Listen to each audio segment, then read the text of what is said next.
नमस्कार हमारे भविष्य के आदरणीय शिक्षकगण, आज हम आपके लिए लेके आए हैं डीएलएड और बीएड के बीच कुछ प्रमुख अंतर को, जिससे आपके सारे सवालों के जवाब मिल जाएंगे। जैसे में आखिरकार हमारे टीचिंग करियर के लिए सबसे बेस्ट ऑप्शन डीएलएड करना होगा या बीएड करना होगा। आखिरकार सरकारी नौकरी लगने की संभावना सबसे ज़्यादा डीएलएड करने पर है या बीएड करने पर है।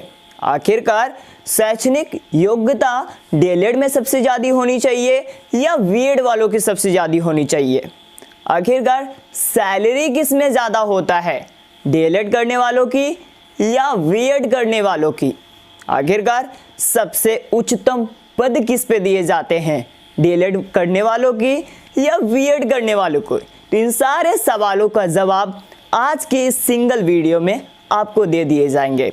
अगर बात करें सबसे पहले डीएलएड करने वालों के लिए, तो आपकी जो क्वालिफिकेशन है वो आपके इंटरमीडिएट होनी चाहिए। और अगर आप इंटरमीडिएट में जनरल या ओबीसी कैटेगरी से आते हैं तो आपके 50% मार्क्स होनी चाहिए।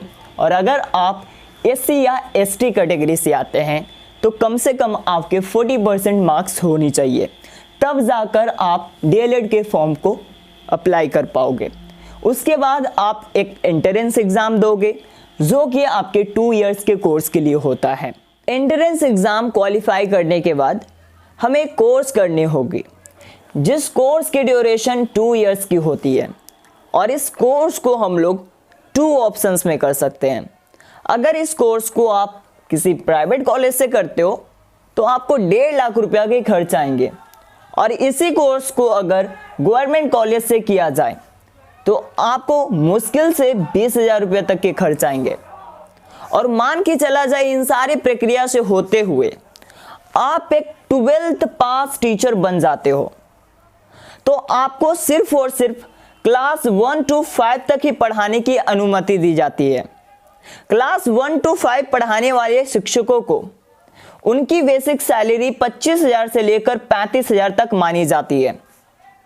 और मान के चला जाए कि आपने ग्रेजुएशन कर रखा हो और फिर भी आपने डीएलएड का फॉर्म भर के इन सारी प्रक्रिया से होते हुए आप एक टीचर बन रखे हो, जिसे हम लोग ग्रेजुएटेड टीचर कह सकते हैं।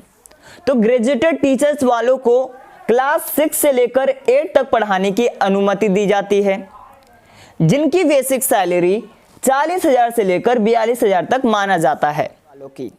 अब बात करते हैं बीएड करने के लिए हमें कौन कौन से स्टेजेस से होकर गुजरना होगा। अगर आप भी बीएड कर कर एक टीचर बनना चाहते हैं तो आपकी जो क्वालिफिकेशन है ग्रेजुएशन होनी चाहिए। और चाहे आप कोई भी कैटेगरी से आते हो, आपको अपने ग्रेजुएशन में 50% मार्क्स होनी चाहिए। उसके बाद हमें बीएड के एक एंट्रेंस एग्ज़ाम देना होगा। और मान के चला जाए कि आपने इस एंट्रेंस एग्ज़ाम को क्वालिफाई कर लिया हो, तो फिर आपको अपने आप में 2 इयर्स के कोर्स करने होंगे। आप इस 2 इयर्स के कोर्स को 2 ऑप्शंस में कर सकते हो। मान के चला जाए कि इस 2 इयर्स के कोर्स को हम किसी प्राइवेट कॉलेज से करते हैं तो हमारे कुल मिलाकर 2 लाख रुपया के खर्च आने वाले हैं। और मान के चला जाए इसी 2 इयर्स के कोर्स को किसी गवर्नमेंट कॉलेज से करते हैं तो कुल मिलाकर 30 से 35,000 के खर्च होंगे।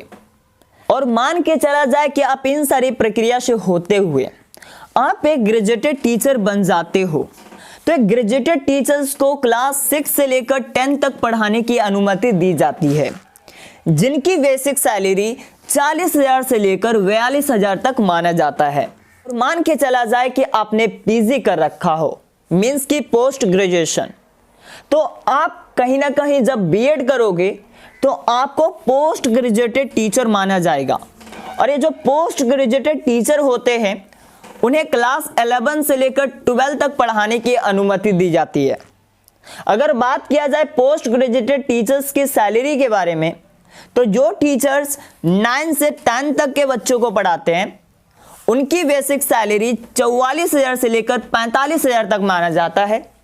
और अगर मान के चला जाए जो टीचर 11 से लेकर 12 तक के बच्चों को पढ़ाते हैं उनकी बेसिक सैलरी 46,000 से लेकर 48,000 तक माना जाता है।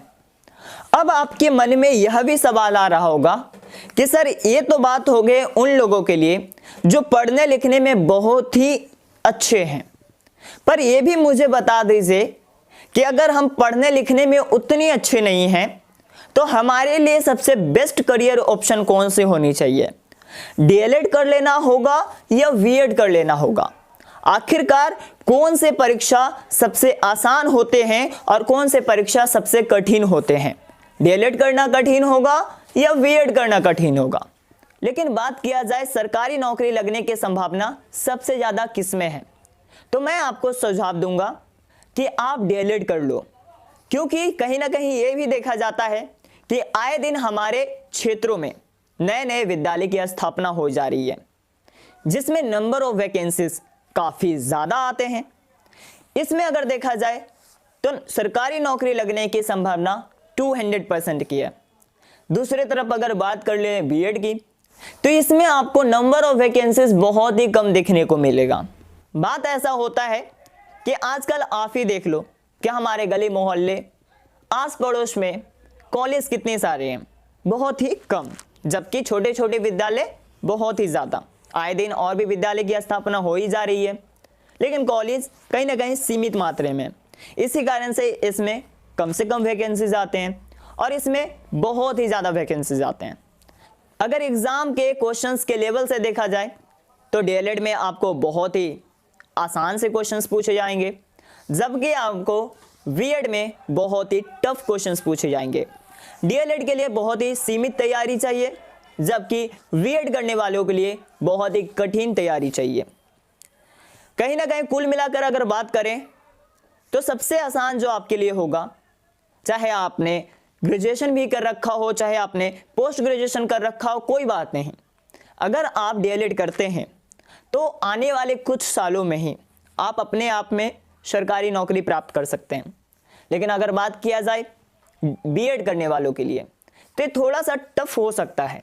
ऐसा नहीं है कि हो नहीं सकता है, वो कहते हैं ना कि एक दिन में नहीं लेकिन एक दिन जरूर होगा, लेकिन होगा जरूर। आप सब चीज़ कर सकते हैं क्योंकि आप बुद्धिजीवी प्राणी हैं।